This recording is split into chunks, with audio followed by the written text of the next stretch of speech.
Hello, dear viewers of my channel and readers of my book Азбука истины, ABC of Truth. Today I'm shooting the second part of the video number 2, Chronology of the True Story of Christianity Against Its Own History. Taken from my earlier videos, you already know how to use the cross, the ray of Andrew the Apostle, to determine the coordinates. Now you know how to add a leap Kosian day in the chancel of our church. You know that our real faith of Rus is a culture, Kula Ra, where Ra means real 13 constellations of the ecliptic.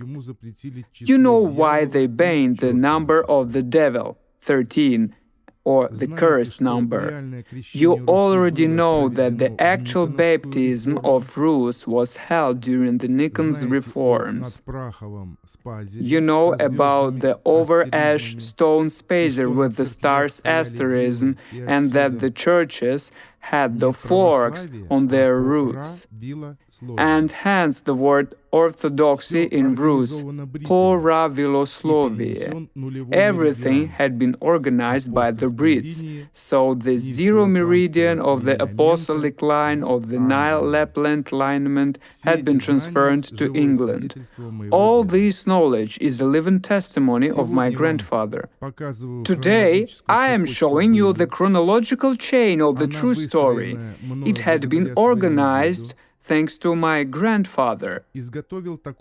I also made a poster like this, where in the right-left corner I posted the symbol, the gallows of the Orthodox Christianity, and in the left one was the tool of orthodoxy, or Poraviloslovia in Rus, which is shown as perspective, and it is a sighting device for fixing the observation of stars, for calculating time, dates, and coordinates. You can read about replacing such clock, such time, with a cult Ra culture by Peter in the Spasskaya Tower of the Kremlin, and about how the orthodoxy or Poraviloslovia turned into Orthodox Christianity by yourself in my book Азбука истины, ABC of Truth. This aiming tool is shown in perspective. This frame around the tool shows the perspective of the image. So it's not a cross, but rather a star of St. George, the Victorian. Georgi means geo, key. Geo is a direction. This instrument was located on the same raya of the Apostle Andrew, where the edges of the crescent were combined with the ring, inside which 4 petals, as in an optical sight, were directed at an object, a star, for example. These supposedly heretical crosses are found in all the churches everywhere, worldwide. In Europe, the Catars managed to preserve the memory of the instrument this way by drawing it not just as it is, but with a frame. Let's not waste time on this now in the movie. Type Qatar yourselves on the internet and watch some movies about them. At the same time, you should know that this is the last resistant of the true faith of Rus in Europe. The poster I made contains 2 chronological chains of Rus and Europe in the modern sense. The chains are painted in different colors. Red is the color of the comradely social ideology of equality with physically existing reincarnation. Blue is the color of the slavish religious ideology of submission to the court and the queue for the trial. In the upper graph of Rus, we see that the betrayal and the coup occurred during the Nikon reform by the Romanovs. In 1613, Moscovia was proclaimed to exist. Then, in 1721, after the capture of St. Peter by Peter the Great, it was renamed to Russia instead of Rus or Rossiya. In 1917, socialism returned to Russia, and since 1991, we have again been a slave master capitalist state in which schools are closed daily and churches are opened day by day, where the teaching of astronomy is prohibited, but religious lessons are imposed and compulsory. Rus was not baptized 1,000 years ago. It was baptized during the Nikon Reform. St. Peter, now St. Petersburg, was not built by Peter the Great. The coup attempt was not immediately successful by the Romanovs, and it was because of the first unsuccessful coup that the future Tsars were awarded the nickname Roma, then the Romanov family name goes. Thanks to Poland, already converted at that time, revolutionized, the real Tsarevich Dmitry, or Prince Dmitry, was brought up in the Roman faith, and that is why the Russian people did not accept him, and the Romanovs awarded him the prefix false Dmitry, fake Dmitry. It was the real Dmitry, in fact, and it was his 4-year-old son Romanov hung on the gates, lynched on the gates. It was the Blacklash name, and here I want to note that in 1851 the Romanov flag of arms was approved in black, yellow and white. So this is the flag of Russia, but not the flag of Rus. The Russian flag is Jack or Guise. The Jack or Gezes means dreams. Read the Dream Revolution in the book yourself. Do not get ashamed, Ruthenians. The flag of Rus is the flag of the Russian Empire for Russians. But this flag has nothing to do with the real Rus. The flag of the Rus is the current Russian steam jack on warships, a red banner with the rays of the Apostle Andrew. Read in the lower right corner about Giza and the Gazi Gireya. Look when the Crusades were organized by Anglo people. And it was from this filth, from this mud, when the church incited people to go to war against other people.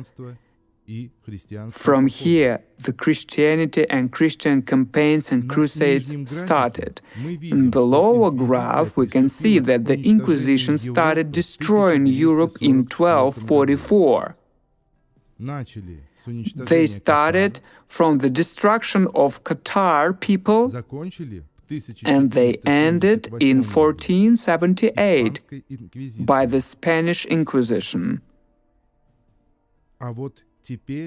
Now, let's take everything and let's get sober. This poster is specially made visually for everyone to see, so that we could appreciate it, evaluate and sober up. See for yourself. Look at the first graph opposite 1244, when the Inquisition started to destroy Cathars. That's the real revolution of the true story and the collapse of the invented history. 1237, the alleged Mongol invasion.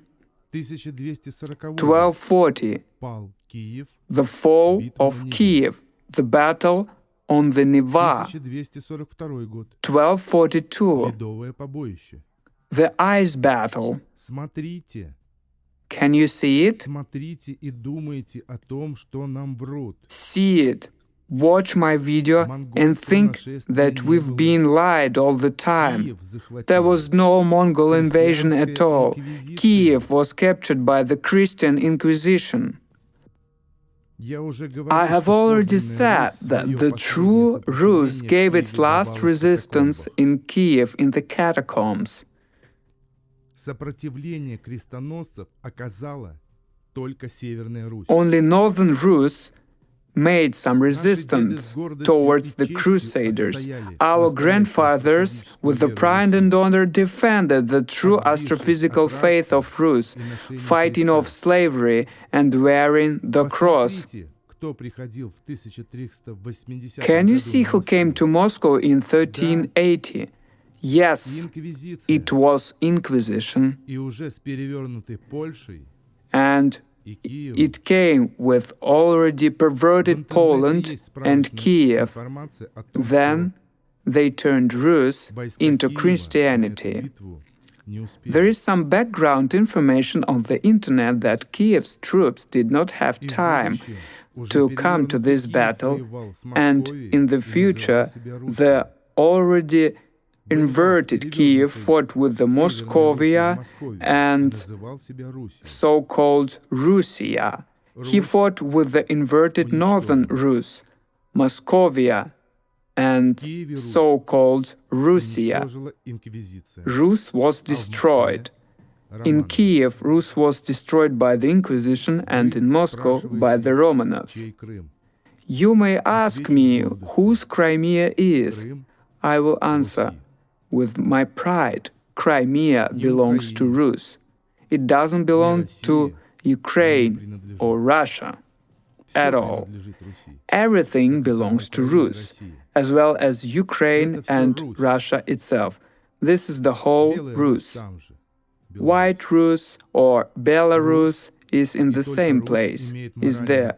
Rus, and only the Rus has a moral right to exist, which means social equality and fellowship. You can watch about the real Cossacks in the third part of my video. Meanwhile, you can remember Gogol's words about the fellowship, the comradeship in his novel Taras Bulba. Read it. There's a video about it on YouTube. I cannot attach this video due to the copyright infringement. This is the real Rus. Just read it for yourself. This is the real blood and our essence. Words on the screen. I want to tell you, gentlemen, what our partnership is like. You have heard from your fathers and grandfathers how much honor our land was held by all. It made itself known to the Greeks and took gold coins from Tsargrad, and the cities were magnificent, and the temples, and the princes of the Russian family, their own princes, not Catholic distrust. Everything was taken by Mussulmen. It is all lost. Only we are left, the deserted ones. Yes, like a widow after a strong husband, the deserted, just like us, our land. This is the time when we, fellows, gave our hand to the brotherhood. This is what our partnership stands for. There is no bond holier than comradeship.